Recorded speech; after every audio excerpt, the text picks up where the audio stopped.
News Talk 610 AM and 102.1 FM. KVNU. KVNU News Time is 4:05. I'm Bill Walter with this news update brought to you by Mount Logan Laundry.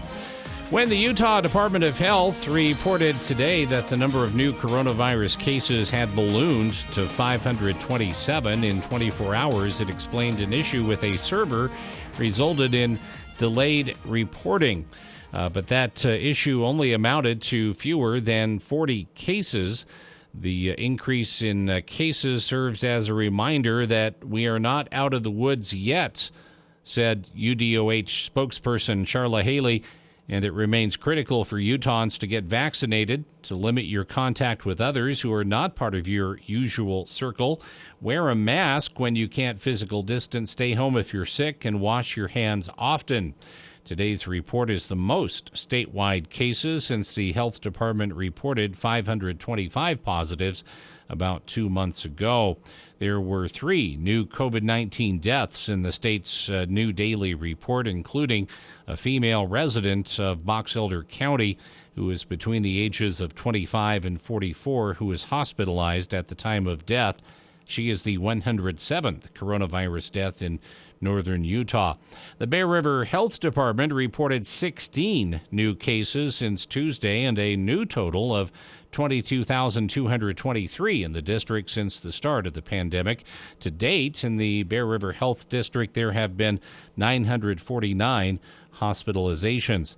The Utah Department of Health Wednesday report indicates 1.35 million Utahns are fully vaccinated, and over the course of the pandemic, about 2.8 million total vaccines have been administered statewide. KVNU News Time is 4:06. KVNU weather for tonight, mostly cloudy skies, overnight low in the upper 50s. And then on Thursday, a slight chance of showers and thunderstorms in the morning. Then a 40% chance of thunderstorms and rain showers in the afternoon on Thursday. Cloudy and cooler, high temperature around 80. Partly cloudy to mostly cloudy Thursday night. Slight chance of thunderstorms, and then a slight chance of showers and thunderstorms Friday morning. Then about a 40% chance of storms in the afternoon before things move out for the weekend. It's been to 88. It's 87 right now at KVNU. KVNU weather brought to you by Polylift Concrete Raising. Attention homeowners, you may have noticed the ground shift after your foundation has been poured, causing your house to sink or settle. Protect your investment from issues before they happen. Polylift Concrete Raising and Piering will stabilize, lift, and eliminate further settling by using Magnum Piering products to save you big money down the road. The foundation lifting experts. Visit poly-lift.com to schedule your free assessment or call or text 435-999-9309. Polylift is locally owned and operated. Make laundry a snap with the large load washers and dryers at Mount Logan Laundry. Rather than 8 to 10 loads at home, get the job done in 1 or 2 with their 55 or 80-pound washers and 80-pound dryers that are perfect for sleeping bags, comforters, and other big items. Mount Logan Laundry has free Wi-Fi and drop-off service, plus they're open until midnight. Mount Logan Laundry really is the cleanest spot in town. Find them at 5th East and 9th North in Logan or in Brigham City on the corner of 1st East and 7th South. KVNU News Time is 4:08. Republican Representative John Curtis of Utah says that contrary to their image, Republicans care about climate change. Curtis is forming a conservative climate caucus, an all-Republican group aimed at educating fellow Republicans on climate change and advancing market-based policies to slow global warming. The move marks a break from former President Trump, who downplayed or mocked climate change. But Curtis said Republicans can push for serious climate solutions while holding fast to conservative values. Another caucus member, Representative Peter Meyer of Michigan, said it's a long past time for Republicans to acknowledge the reality of climate change and put forward solutions that reduce carbon emissions while remaining aligned with the business community. And just over half of Idaho adults have received at least one dose of coronavirus vaccine. Officials say it happened in the state about 2 months after the 50% mark was reached nationwide. Idaho Public Health Administrator Elke Shaw-Tulloch said Tuesday that the state is unlikely to meet the national goal of at least 70% of adults with at least one vaccine dose by July 4th. But she says the state continues to make slow gains in vaccination rates.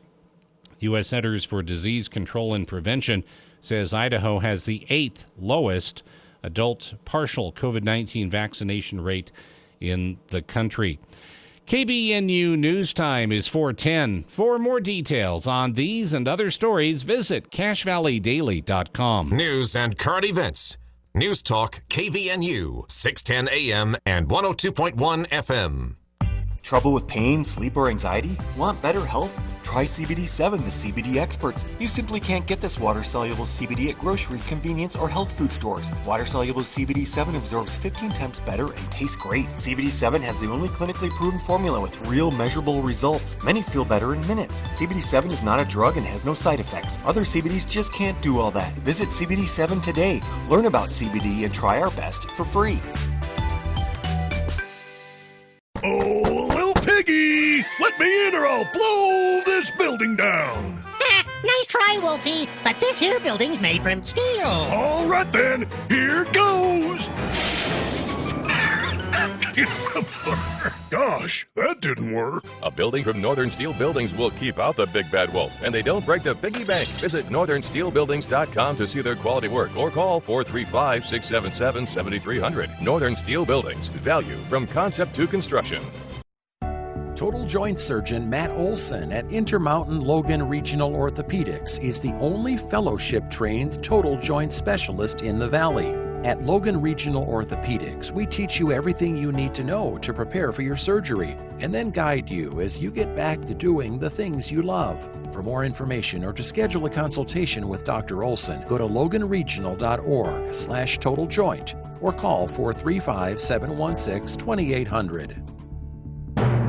The Lyric Repertory Company is proud to return this summer with the presentation of 5 hot shows and 2 cool venues, featuring regional premieres of All the Way, the Thanksgiving play, and the world premiere of Dreaming American. Embark on an adventure inside USU's elegant Morgan Theater and the historically intimate Kane Lyric Theater to refresh and rejuvenate. Lyric Repertory Company's summer season is happening now through July 17th. Purchase single show tickets or season flex passes at lyricrep.org. That's lyricrep.org.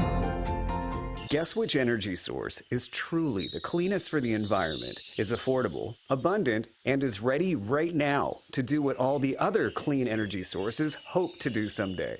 It's propane.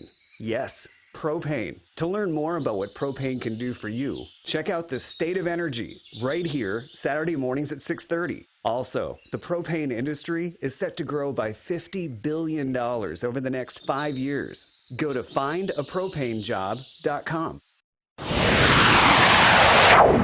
For the people. We are waiting with bated breath for news from the Cache Republican Party meeting an executive committee tonight. With Jason Williams. And I'm really excited about this next segment. We have 2 guests here in studio. We're going to talk about something that we've talked about many times here on the show, but from a bit of a different angle. Weekday afternoons from 4 till 6 on News Talk KVNU, 610 AM and 102 FM.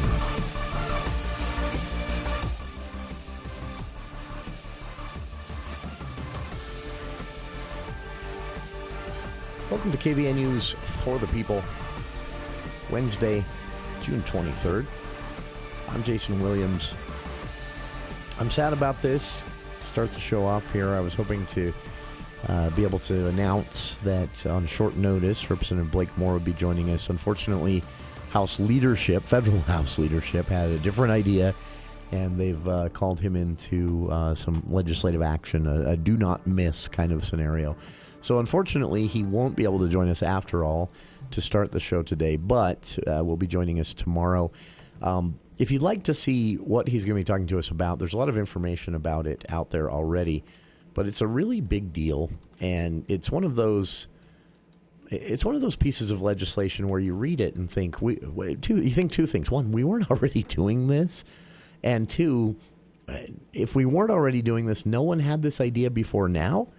You don't want to cheapen the work of representatives like Moore and his co-sponsors on this bill by, or anyway, downplaying the importance of it by saying that, but it does elicit that response. The bill is basically, I guess you'd say, a veterans bill. It's focused on almost entirely veterans, but it would have some ripple effects as well outside of that. But it's again, it's one of those things where you read it and think, why weren't we always doing this? Yeah. Anyway, so yesterday, Representative Blakemore, alongside Senator Lankford, introduced a Republican from Oklahoma, Senator James Lankford. Representative Blakemore here in Utah and Senator Lankford from Oklahoma introduced what is called the Retain Skilled Vets Act. And Congressman Moore put out a press release about this morning. The bill was introduced yesterday. He'll be talking to us about it here on the show tomorrow. We'd planned that for today, but last-minute congressional action has made him unavailable, unfortunately. So we had to postpone that interview from the start of the show today to tomorrow's show. But you can still read about it. In the press release put out today by Congressman Moore, he said that they introduce this bipartisan legislation. It does have, they've put their names on it, but there are Democrats signed on as well in the House, and a couple of senators already saying that when it makes it to the Senate, they're willing to support it, Republicans and Democrats alike. But the idea behind this is simple. The legislation would basically permanently remove an existing requirement for retired military members to submit a waiver to work as a civilian employee at the Department of Defense. That sounds really inside baseball, right?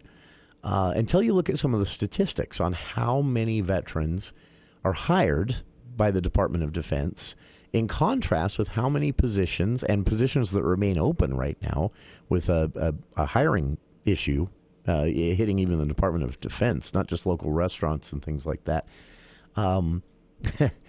The Department of Defense is looking for thousands of employees to fill civilian positions. There are tens of thousands, if not hundreds of thousands, of veterans out there looking for work, qualified for these jobs, absolutely qualified for these jobs, and yet they can't apply for them unless they submit a waiver. And that waiver must be submitted within 180 days of their retirement or separation from the military. So if they leave the military on good standing, they retire, anything like that, they have 180 days to submit this waiver. If they don't submit that waiver in that time, they can never submit it and are forever barred from applying for any of these jobs within the Department of Defense classified as civilian positions. So that, give you an example, you could have a veteran leave the military in good standing and then catch wind of a job at, say, Hill Air Force Base, but it's a civilian position, and then find out, oh, you didn't file your waiver within 180 days of the end of your service time, your active service time, and so I'm sorry, you cannot apply for this job. That literally happens. I didn't know this. I doubt many did. The House Armed Services Committee improved the situation a little while ago by temporarily removing the 180-day rule. That was one of the pandemic job responses Congress pressured. So the committee basically said, we're lifting that 180-day rule for the time being, but they could only lift it for 2 years. So for 2 years, veterans can apply for these civilian positions, but unless an act of Congress takes place after 2 years, this 180-day rule will be put back in place. So I got curious about this. And again, we'll talk more with Congressman Moore himself about this tomorrow on the show, having to postpone that on some last-minute changes to the congressman's schedule today. He wasn't able to join us after all. And so I'll have a chance to ask him. But I did some quick Googling myself because I was really curious what the purpose of this 180-day rule is in the first place. Why was this 180-day rule ever? It just makes no sense. Why would veterans be barred from applying for positions that are military adjacent but classified as civilian if they qualify for it? What's the why? I'll be honest with you, I could not find a really great reason other than there was some lobbying that was done to the Defense Department by some private actors, private contractors and things like that, that obviously wanting to keep these civilian positions open for civilian employees that might be under their umbrella as private contractors. That seemed to me, that is the only place I could find any discussion about a 180-day rule, basically. So the Retain Skilled Vets Act, co-sponsored by Congressman Blake Moore here in Utah, would just make one simple change, but it would mean that thousands of jobs for veterans would open up. And these are jobs that are currently at the Department of Defense having a hard time filling because unemployment is very low, and there are a lot of jobs out there. And so a lot of times they're having a hard time filling these civilian positions in the last few years, actually, and a little worse this year than before 2020. But still, it's been a problem for a long time. And no one thought to do this until now. So hats off to Congressman Moore for that. In his statement, he said that the Retain Skilled Vets Act would help federal hiring become more competitive with private industry and obtain the skilled technicians needed to maintain, equip, and support next-generation systems, including weapon systems. And that would be a specific nod to Hill Air Force Base there in the statement. And he said the government's ability to quickly hire veterans after their departure from the military, in good standing only, will offset its rapidly aging workforce. They have a retirement issue at the Department of Defense. People are retiring faster than they're finding new hires. And said he would provide these military members pathways for employment after their service. So they'd be able to leave the service in good standing, re-enter the military as a civilian employee, which would probably, go well with their experience during active service, and then at very least be positioned for a great job if they decide not to stay in the job they take. I've posted a link to the legislation on our Facebook page, and again, Congressman Blake Moore will be joining us in person. Had to cancel today, so he'll be with us tomorrow on the show. On the other side, some data from the Utah Fire Authority on how many fires are human-caused in Utah so far. It's not a good number. We'll be back right after this. This is Dr. Red, chiropractic physician with Red River Health and Wellness. Are you suffering with fatigue, brain fog, headaches, intestinal issues, weight gain, and you haven't been able to find any answers? I've constantly been fighting with my weight and thyroid issues for more than 25 years, and none of the doctors in 25 years have ever been able to explain to me what Hashimoto's is, what it means to me, and how to manage it. Red River Health and Wellness can help you. Today, my life is like the minute I get out of bed, I hit the ground running. I'm ready to go. I want to see what today is going to bring, what adventures I'm going to have without pain and with all the energy to do everything that I want to do. Our goal is to teach you and educate you so you know how to manage your condition a lot more effectively, and you know what to do and what not to do for the rest of your life.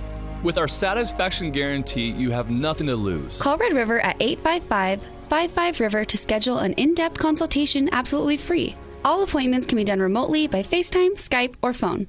With so much financial uncertainty, are you wondering if your retirement savings will last? The market's ups and downs can keep you guessing, especially if you're approaching retirement or considering it. If you have more questions than answers about what's next, your Edward Jones financial advisor can help you prepare for your journey. After all, retirement isn't the end of the trek, it's a new beginning. Visit edwardjones.com or stop by your local Edward Jones office. Edward Jones, member SIPC. I'm Larry Gelwicks, the getaway guru for Columbus Travel and Princess Cruises. Starting this July, Alaska Cruises are back. Sail with Princess and get free drinks, free Wi-Fi, free prepaid gratuities, and for a limited time, up to $200 onboard credit, which is like free money to spend on your Alaska cruise. Call Columbus Travel, 800-373-3328, or online at columbusvacations.com. Thanks, Columbus.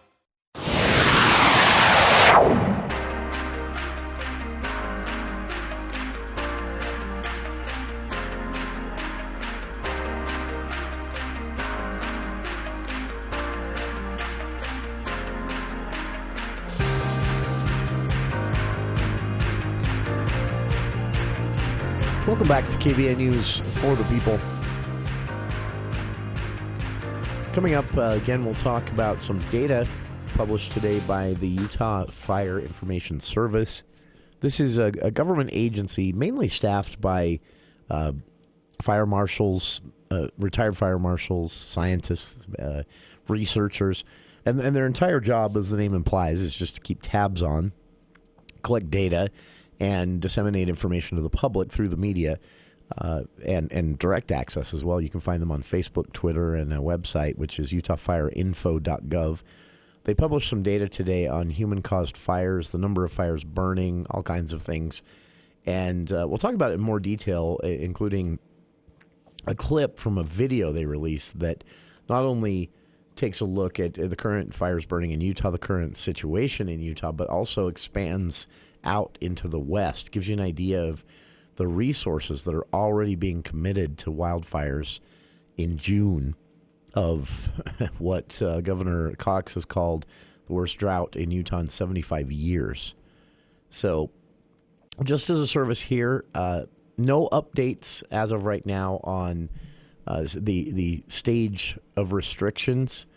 The stages, again, stage 1 is already statewide, which is no open fires of any kind except within established public facilities, in improved campgrounds, and in picnic areas. Permanently constructed fire pits only, and that also goes for private homes where running water is present, a little more leeway, but that also goes for camping area or picnic areas within a city. So the stage 1 affects that as well. Stage 1 restrictions also mean that in many areas, the majority of Cache Valley right now, no fireworks, tracer ammunition, or any other pyrotechnic device, including exploding targets. It sounds like there was a problem with that over in Box Elder County just the last couple of days. Someone didn't get the memo, not meaning any harm, but could have caused a lot of harm. It also, stage 1 restrictions also mean no cutting, welding, or grinding metal in areas of dry vegetation. That should be kind of a no-brainer, but I guess it needs to be put out there. And also no operating of a motorcycle, chainsaw, ATV, or any other small internal combustion engine without an approved and functioning spark arrestor, which most of them have, but they can fail. So most new ones, at least. So stage 2, though, means that in addition to all of that from stage 1 restrictions, the additional restriction in stage 2 is basically a complete ban entirely on any open fires of any kind. Compressed or liquid gas grill stoves and pellet-fed smokers not included in that. But open fires burning even in an approved fire pit once stage 2 is reached, not allowed as well.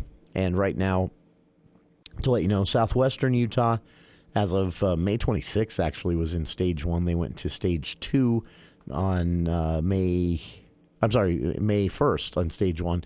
On May 26th, southwestern Utah went to stage 2.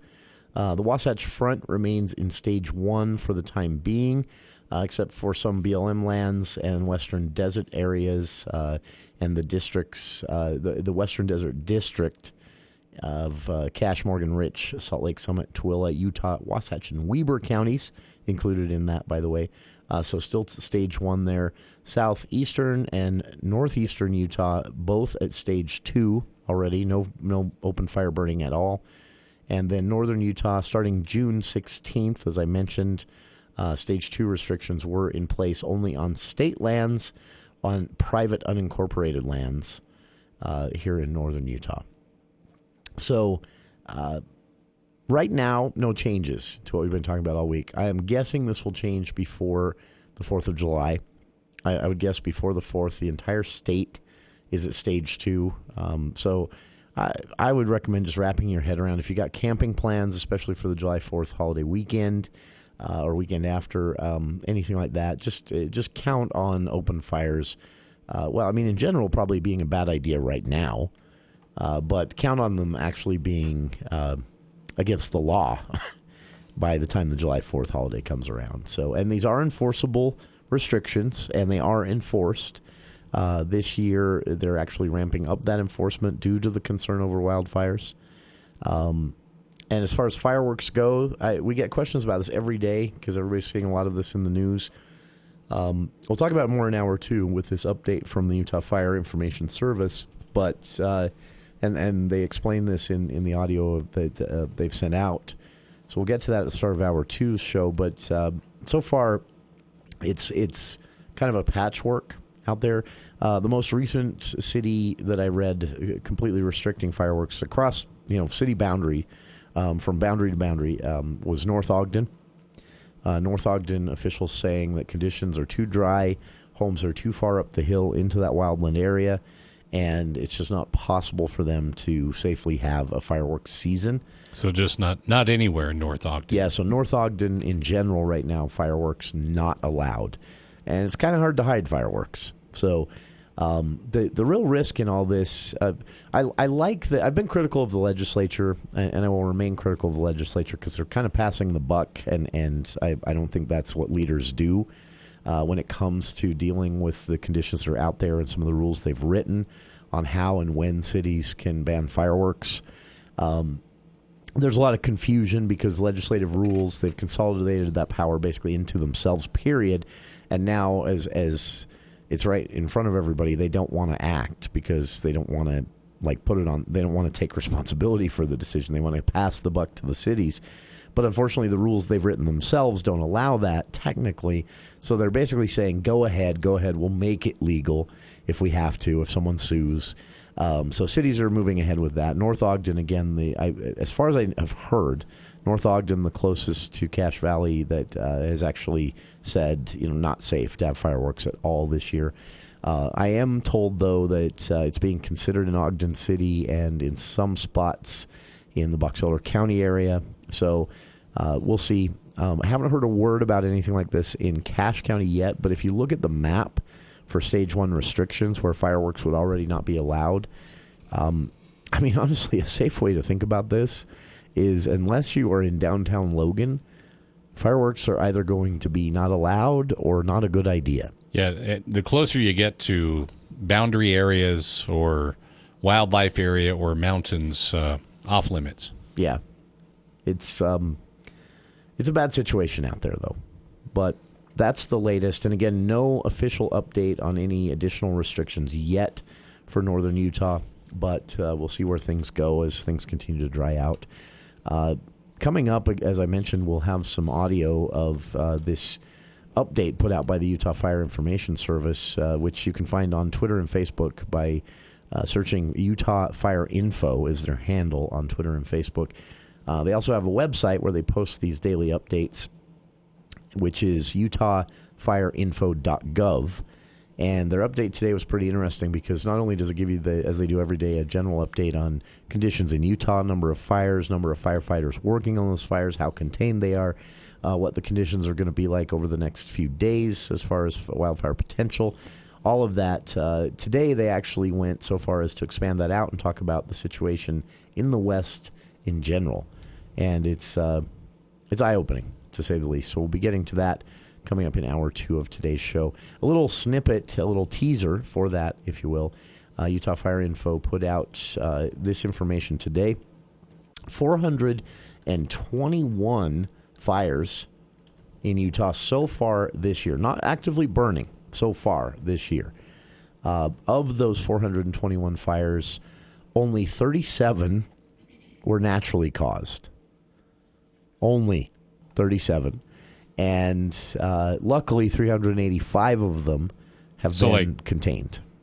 Lightning or something like that. Lightning. They also consider sometimes just general dry conditions and anything that causes a spark. There was a long time ago, I didn't know this, in Colorado, there was a wildfire that they believe, there was no thunderstorm that day. No one was in the area.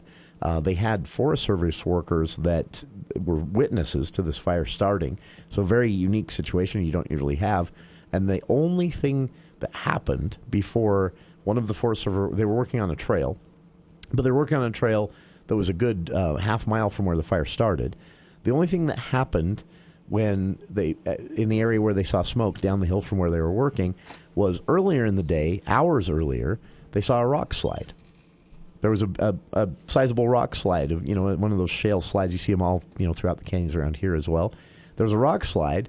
They heard all these rocks coming down. It's a very natural thing to happen. And rocks on rocks creates sparks. That's how dry things were in this area.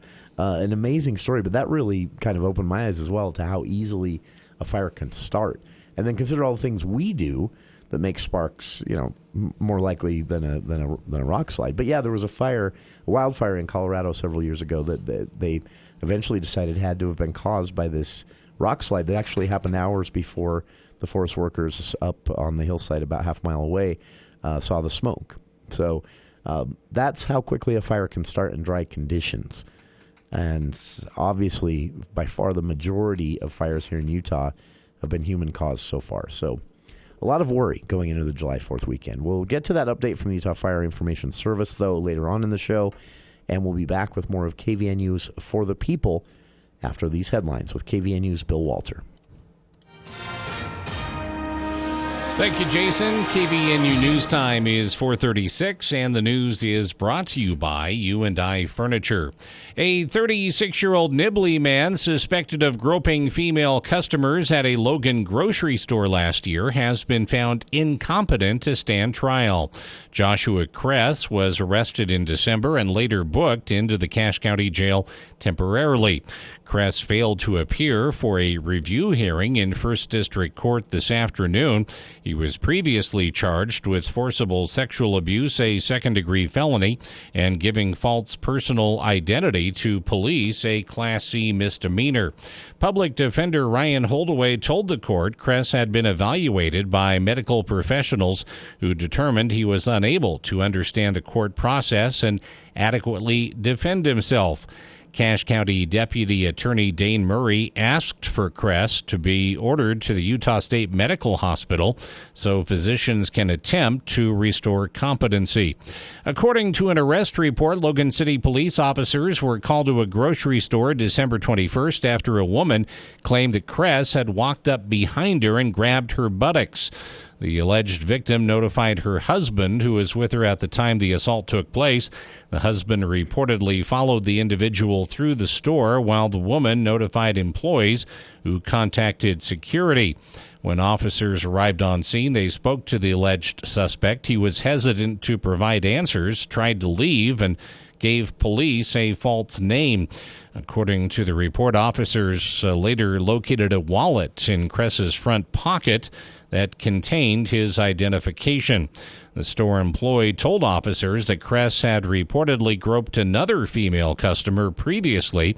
He was seen wandering around the store, staring at customers and never purchasing any merchandise. During today's hearing, Judge Brian Cannell agreed with the medical evaluation and asked prosecutors to file the paperwork for Kress to be taken to the state hospital. Yellowstone National Park visitors are encountering warmer temperatures and less snow as climate change alters its world-renowned environment. A report by U.S. and university researchers released today says average park temperatures in recent decades were likely the warmest of the last 800,000 years. Average annual snowfall also has decreased by nearly 2 feet since 1950. Temperatures in the region are up by more than 2 degrees since 1950 and expected to increase an additional 5 to 10 degrees by the end of the century. The changes come as the park attracts increasing crowds, adding to the strain on its natural resources. And as discussed on For the People, several cities in Utah are banning all fireworks this summer, with one exception. Fox 13 reports the city of North Ogden announced Tuesday night that its city council voted to approve the ban.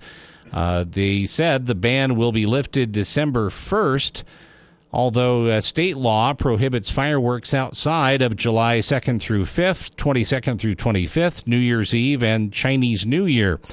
The exception, the city said, will be the Cherry Days fireworks show, which they added will be monitored closely by firefighters.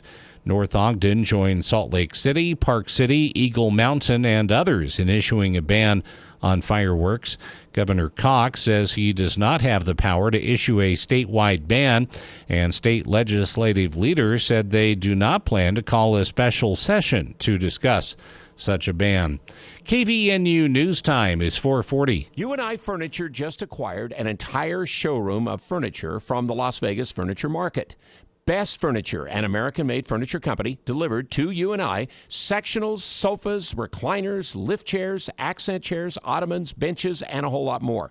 These are one-time deals that will not be repeated, so shop early for the best selection. It really is just another reason that you'll always find a better buy at UNI Furniture. UNI Furniture, 28 West, 1st North in downtown Logan. KVNU weather for tonight, mostly cloudy skies, overnight low in the upper 50s, and then on Thursday, slight chance of showers and thunderstorms in the morning, and then a 40% chance of thunderstorms and some rain showers in the afternoon tomorrow. It will be cooler, high temperature around 80 degrees. Right now we have 87 at KVNU. KVNU weather brought to you by Northern Steel Building. Steel is stronger, more flexible, and more dependable than wood, masonry, and concrete, plus steel is often less expensive. See their work online at northernsteelbuilding.com. For more details on these and other stories, visit cashvalleydaily.com. Let's check Wall Street now with Edward Jones. This is financial advisor Clayton McMurdy from Edward Jones, bringing you the closing financial market report for Wednesday, June 23rd. Equities finished marginally lower following a two-day rally that pushed major indexes near all-time highs. In the absence of major headlines and considering the upside surprises in inflation, investors continue to look for clues on the Fed's eventual path to policy normalization. International markets were mostly lower despite better-than-expected business survey data out of Europe. Oil prices hit fresh multi-year highs on signs that demand is rising faster than supply during the summer driving season. The 10-year government bond yield finished slightly higher at 1.48%. In equities, the Dow was down 73 points at 33,873. The Nasdaq closed up 18 points at 14,272, and the S&P 500 closed down 5 points at 4,242. And in bond markets, the 10-year Treasury yields are at 1.48%. In commodity markets, the price of crude oil was up 40 cents at $73.25, and the spot price of gold was down $3 at $1,774.80.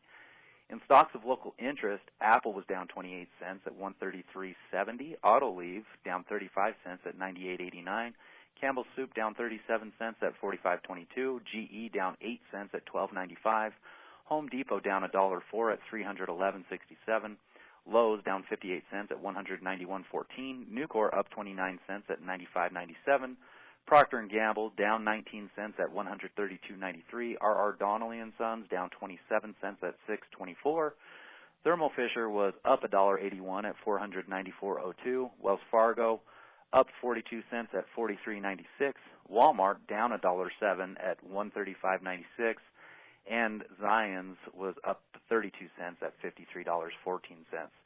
This has been today's financial market report brought to you by Edward Jones, member SIPC, serving individual investors with personalized attention and financial advice at 1309 North Main Street in Logan. If you'd like any additional information or current stock prices, feel free to call us at 435-753-0537.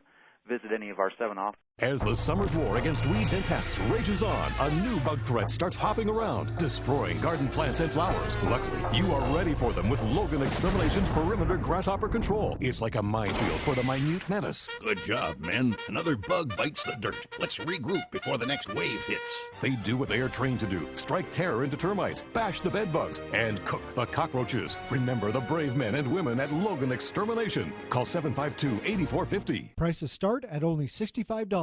Adams Wealth Advisors puts clients first under any circumstance. No matter what the financial world may be doing, you will receive peace of mind with Adams Wealth Advisors. This is Craig Adams. At Adams Wealth Advisors, we are here to help you receive peace of mind whether you've done a lot of planning or a little planning. Count on our team at Adams Wealth Advisors for honesty, professionalism, and integrity. Schedule a time with an advisor today. Call us at 752-1702 or visit adamswealthadvisors.com. That's adamswealthadvisors.com. Hey, it's Al Lewis. Happy spring. I love this beautiful weather, but if you struggle with CPAP, you may not be getting the sleep you need to go outside and enjoy it. Fortunately, now there's Inspire, a sleep apnea treatment that works inside your body with just the click of a remote. That's right, a button. No mask, no hose, just sleep. Learn more at InspireSleep.com. Inspire is not for everyone. Talk to your doctor to see if it's right for you. And review important safety information at InspireSleep.com.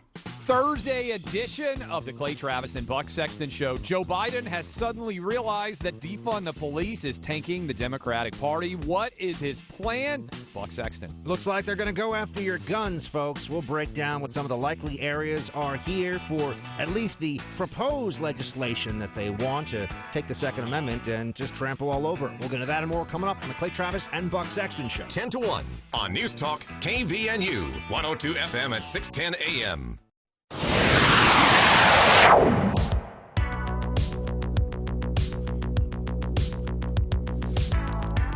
Welcome back to KVN News for the People.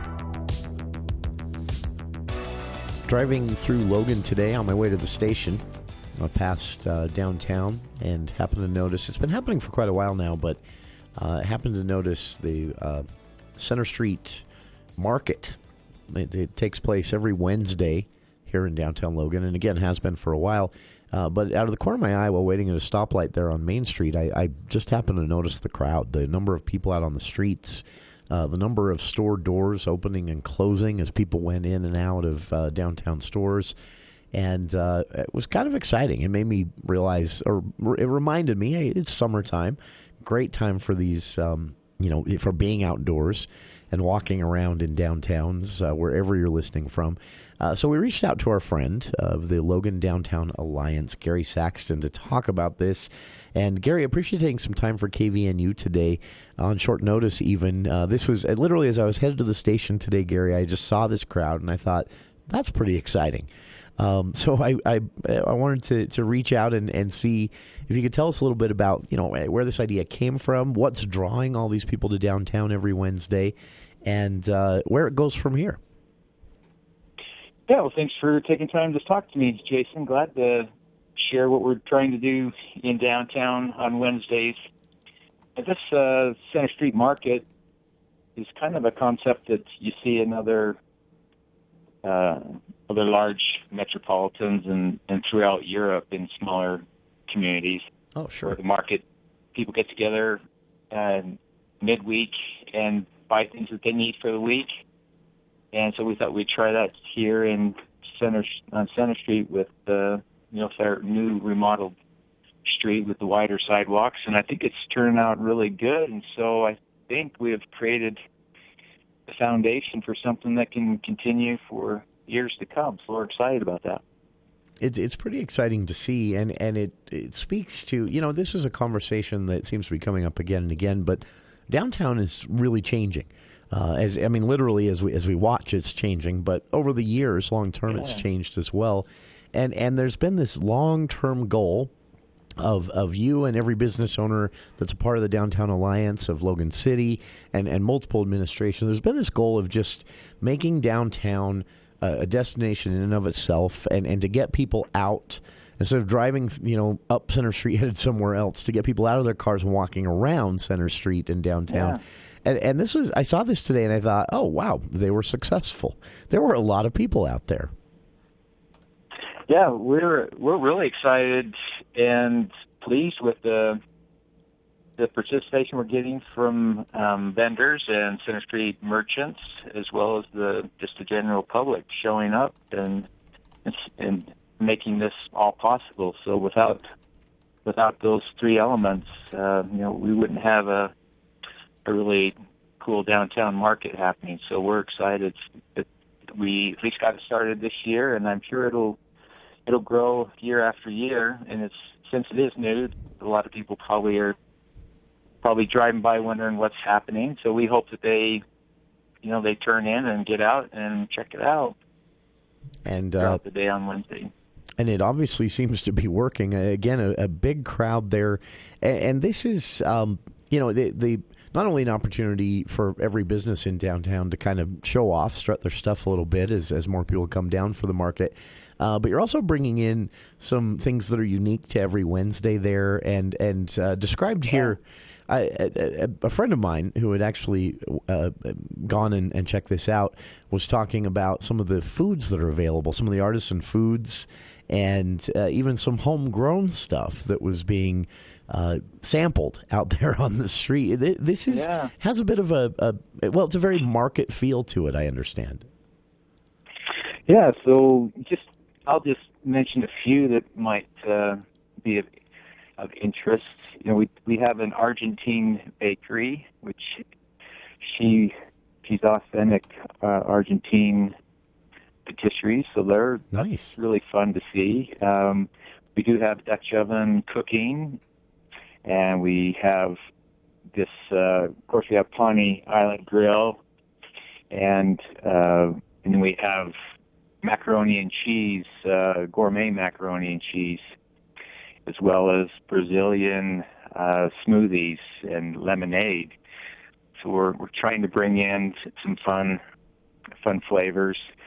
And then we have fresh beef and fresh fish, fresh cheese, and breads. So kind of those fresh cut flowers are fun.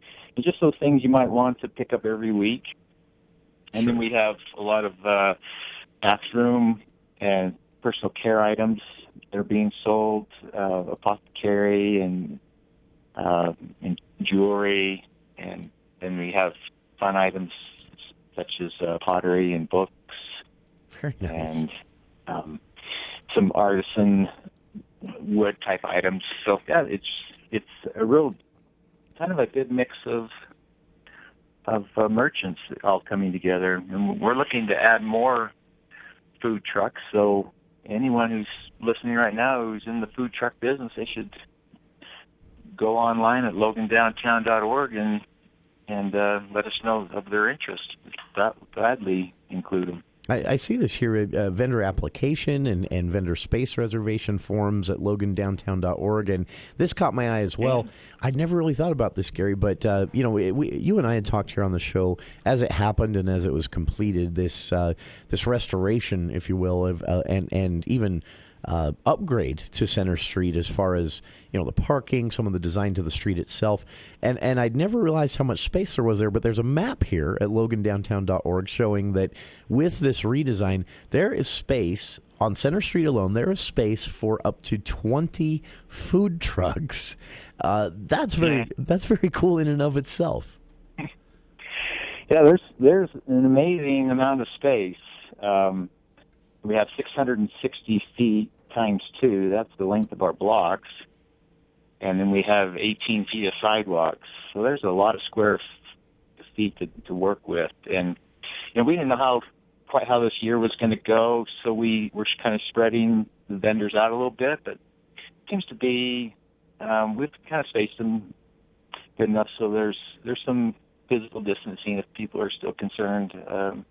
Just to make it feel more comfortable. But there's a lot of room to grow, but we're trying to just keep it kind of spaced out a little bit right now until this whole COVID thing is over. Fully behind us, sure. Yeah. I did notice that, on the street today, speaking of space, there was plenty of space for those walking.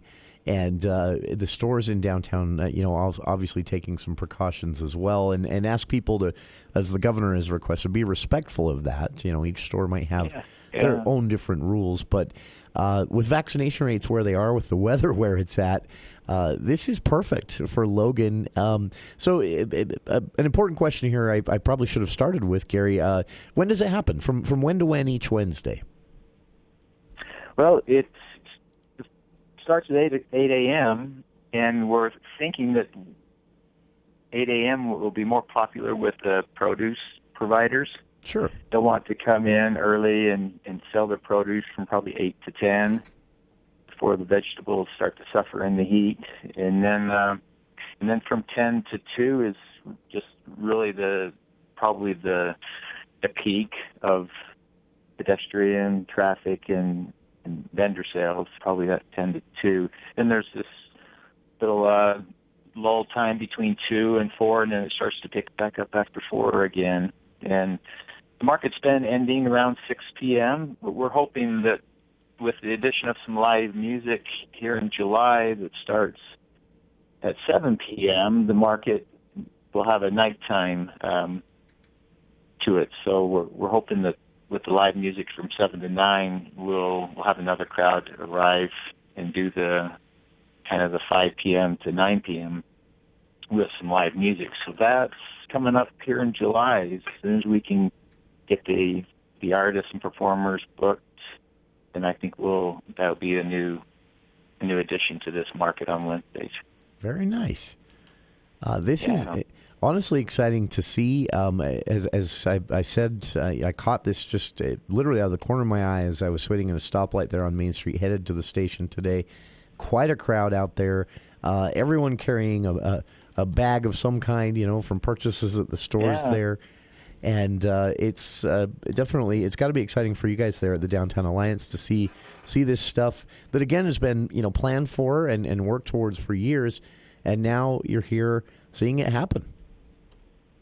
Yeah, I mean, that last year, a lot of businesses in our valley, especially restaurants and small shops, suffered through the pandemic. And so we're trying to find avenues that still allow the consumer purchases to take place in the outdoor environment, which seem to have a better, seem to manage the pandemic a little better, outdoor spaces. So we're hoping that this is just something that, if anything, heaven forbids, happens again, we can at least keep our businesses doing what they do and people getting the things that they need and feeling safe. So sure, this is kind of a move to get outdoors and enjoy this wonderful valley we live in. Please do, and join the crowd out there. Enjoy the downtown businesses, the food, all of that. The Center Street Market every Wednesday, starting at 8 in the morning, and being expanded as more is added. And again, as Gary mentioned here, Downtown Alliance looking for more vendors, food trucks, all to be a part of this. And there's plenty of space if you need a place to park a food truck there on the new Center Street. Guidelines, applications, and more, and information for those who want to make it downtown on Wednesdays for this market. Still some time left today to do that. All of that at logandowntown.org. Our guest, again, has been Gary Saxton of the Logan Downtown Alliance. Their website, one more time, logandowntown.org. And Gary, thank you for taking some time for us today. You bet. Thanks, Jason. Always a pleasure to talk to you. Same here, and appreciate your time. I appreciate the work you're doing. And listeners, get out and appreciate the Center Street Market every Wednesday in downtown starting at 8 a.m. And we'll be back with more of For the People. Take a look at the latest on Utah's wildfire data from the Utah Wildfire Information Service. That's coming up in Hour 2 here on KVNU Logan. Visionary Homes would like to introduce you to Archibald Estates, a brand new community in Tremonton with townhomes starting in the low 200s, single family and active adult homes starting in the upper 200s. You're sure to find the perfect home for you and your family. Just minutes away from schools, parks, golfing, restaurants, and grocery, yet tucked in the lush green fields of Tremonton. Visionary Homes understands what you want in a home. Visit buildwithvisionary.com to learn more about Archibald Estates in Tremonton. Visionary Homes, built for living, built for you. Building a signature landscape requires design and expertise. Canyon Landscaping offers both. They've been creating, building, and maintaining landscapes for over 20 years. With a combined 100 years of management experience, their in-house landscape architecture team designs and manages each job with experienced installers who ensure a signature project. Are you ready for the yard you've always wanted? Don't wait. 752-3838 or go to canyonlandscaping.com. Canyon Landscaping. Look for the leaf. Heritage Auto Group. What if there was a place in town where you could sell your car? Like a hometown neighbor, excited to work with you on a hassle-free deal. I'll say this, I want to buy your car, and I promise the same low-hassle, low-pressure experience selling us a car that you expect when you're buying a car from us. We'll make you a cash offer on the spot, even if you don't buy a car from us. Only at Heritage Auto in Brigham City, Logan, and Tremont. Heritage Auto Group. Heritage. It's what drives our future.